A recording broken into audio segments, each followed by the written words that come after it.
Thank you for the chance to speak. I'm sure we can all agree that it's been a very productive and interesting, eye-opening session so far.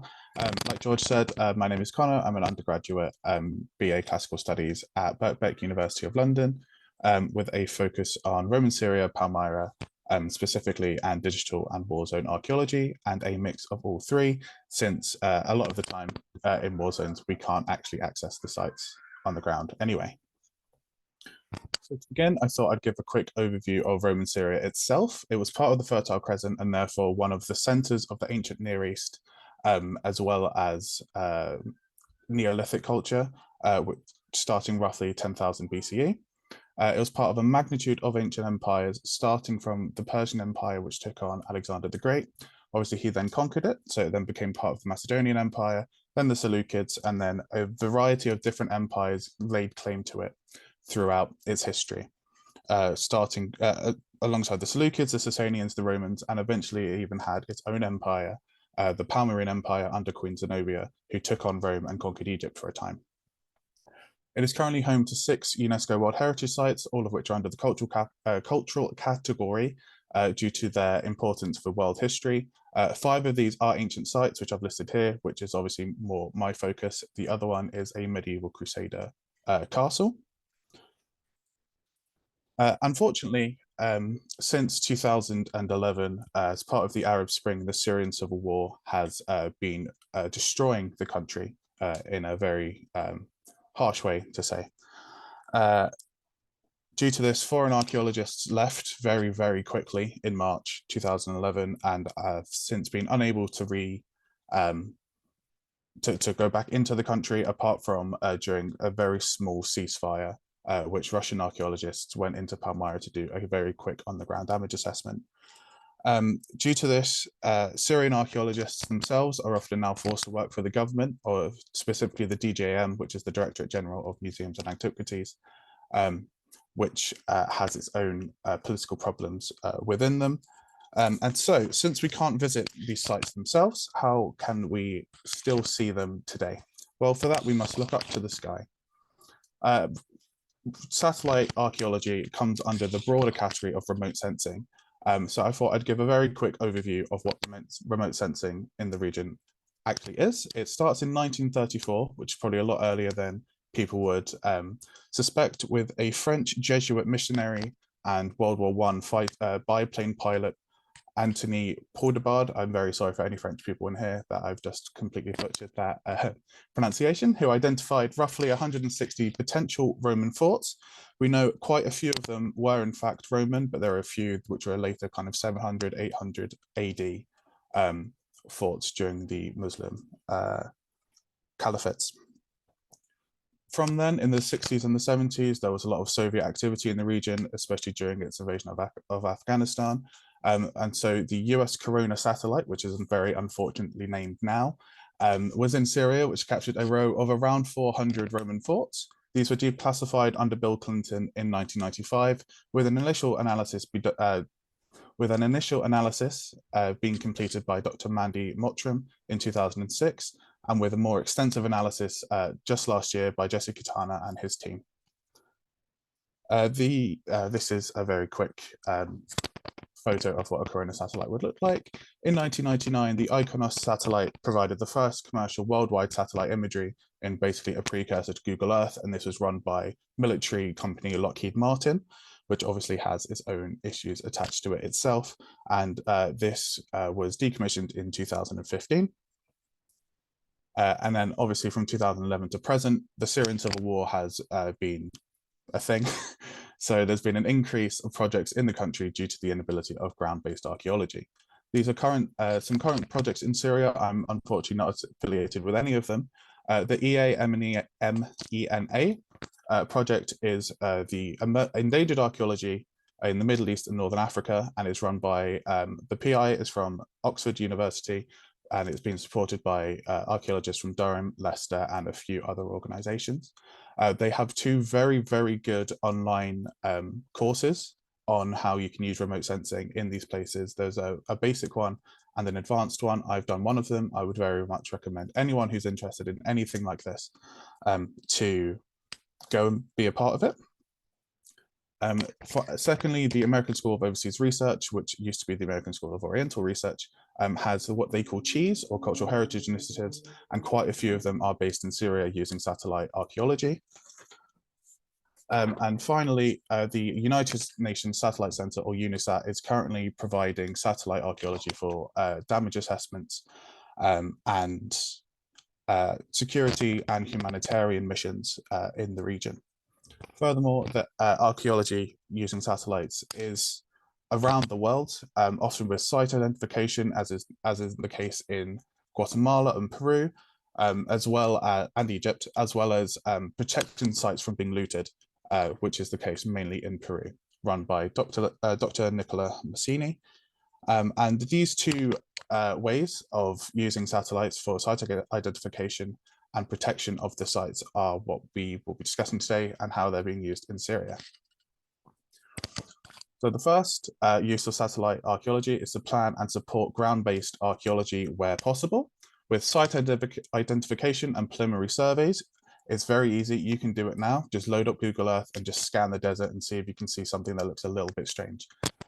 It will likely be an old structure from somewhere way back in the past. You can look at the soil changes. Sometimes there will be bits of wall, and it's very exciting to just randomly come across something in the middle of the desert. Mapping of sites, specifically of sites that we already know, you can also use satellites for to ensure that we know where they are. And so as long as we know where they are, eventually when archaeologists are allowed back in the country, we can you can do archaeology on them. So for example, this is some of the old Corona satellites from the 60s and what the Roman forts would look like on the satellite images. And we can also use environmental monitoring for satellites to see any of not necessarily human threats to the site, whether it's erosion or farming or urbanization. Alongside the, and we can also use them to see the safety and the security of the sites themselves. For example, here we have this is in northern Syria on the Iraqi border, and we can see all of these dots are different sites that we've all found on satellites.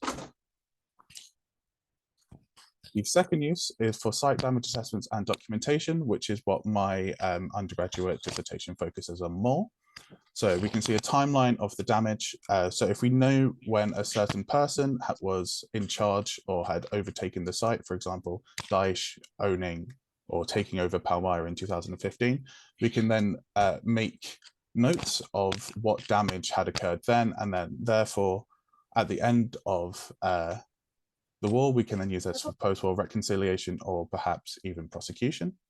We can also use it for virtual preservation, whether it's making 3D models from the tops of the satellite imagery, or in a more remote sensing way, we can even use drone archaeology and drone photos to create 3D models, which therefore kind of preserve the site for future generations. This is the Temple of Bel, which was destroyed by Daesh in 2015. As we can see on the right is the before, where we have a very obvious temple complex, and on the left, and then on the right, we only have the two arches still standing. This was taken from the UNOSAT satellite database. And we can also use it to track and hopefully prevent looting of antiquities, which is a very big,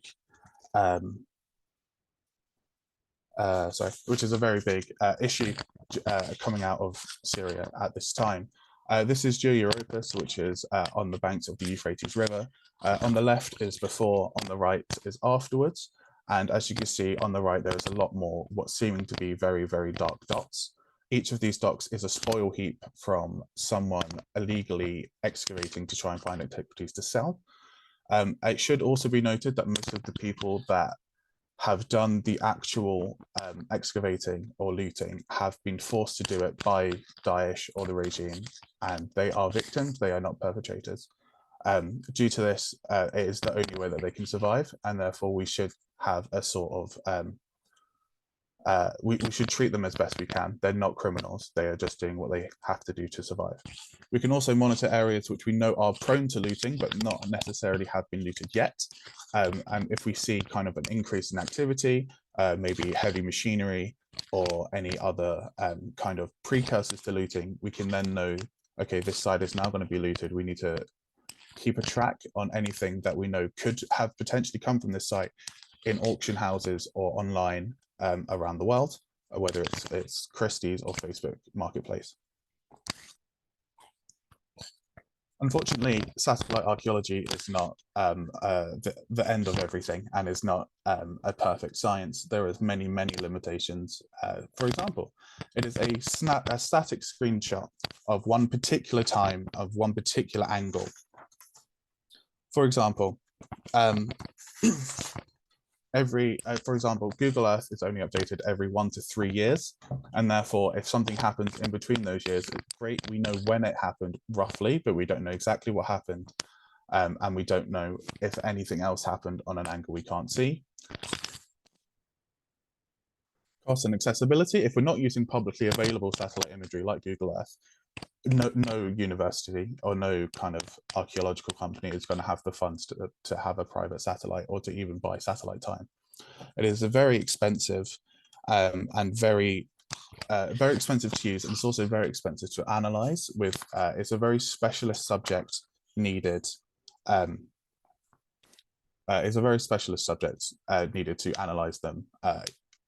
It's also impossible for high quality. It's also very difficult for high quality images to be accessed due to the cost restraints of sticking an even more expensive camera on an already expensive satellite. Environmental factors also play into the issues of satellite archaeology. If the sun's in the wrong place, a wall could cast a shadow over something that we would have been able to see, whether it's a broken bit of the wall, whether it's a dig pile due to looting or something like that, we wouldn't be able to see it. As well as we look for both drier and wetter soil in the case of kind of agriculture or for finding where sites are. And these can be very nitpicky, and sometimes it's just due with the actual place itself, not just necessarily the soil. And finally, the interpretation challenges of it. Like I've said before, it's very expensive and very time consuming to go through thousands and thousands and thousands of satellite images looking for one change compared to one from 3 years beforehand. And even then, there is the possibility of false positives or false negatives.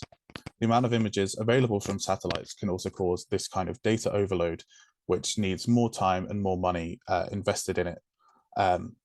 The skills are very niche, and while they can be trained very easily, it does take a very long time. With the future and with the possibilities of AI, it might get easier and it might get cheaper, but obviously, as of right now, we don't have the capabilities to do that. So to summarize, Syria has a very complex, vast history from the Fertile Crescent to Roman occupation, which is unfortunately under attack right now due to the Syrian civil war.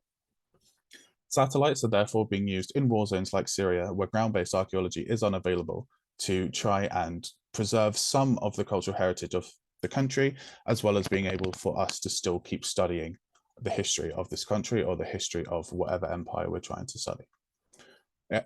Satellite archaeology has a wide variety of uses, from site identification to damage and looting, tracking and assessments.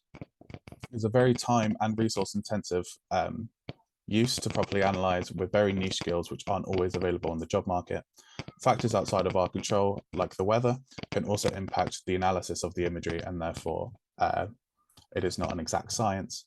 However, it is extremely effective and altogether safe tool, which while it still has its limitations, should be used in war zones and in other places where ground-based archaeology is inaccessible, like the forests of Peru.